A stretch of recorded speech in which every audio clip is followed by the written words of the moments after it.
I believe democracy is a government in which all the people participate, in which the interests of the people reign supreme, in which their country's sovereignty, their country's honor is at the top. There will be a conference in Lusaka, or a summit in Lusaka, Zambia, my country, led by the United States. They have come to Southern Africa to teach us democracy. A country that was opposed to our liberation, a country that supported colonial regimes, the apartheid regime in South Africa, the white racist minority regime in Zimbabwe, now Rhodesia, now Zimbabwe, the Portuguese colonial governments in Mozambique, in Angola, in Guinea-Bissau, and Cape Verde. Today is coming to Africa to teach us about democracy.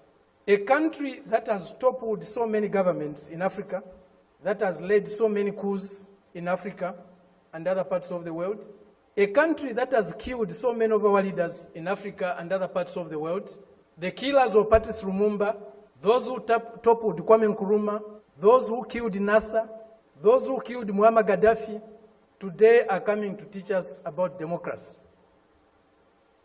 A country that has been built on brutal force, on enslavement of other human beings, on the humiliation of Africans, the exploitation of Africans, the plunder of Africa, today is coming to teach us about democracy. That's the arrogance, the imperialist arrogance, the racist arrogance that we are subjected to. We cannot have democracy where there is hegemony of the strongest, mightiest imperialist power. We cannot have democracy where a country's resources, a country's decisions are dictated to by another country. A country that is dominated by another country cannot be democratic. A country that lacks sovereignty cannot be democratic.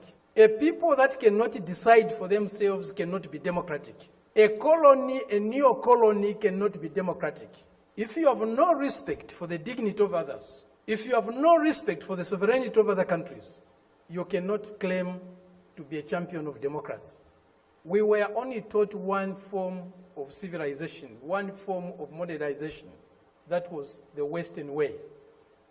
Westernness was a measure of how civilized, how modern you are. We reject that. We reject it because it's not correct.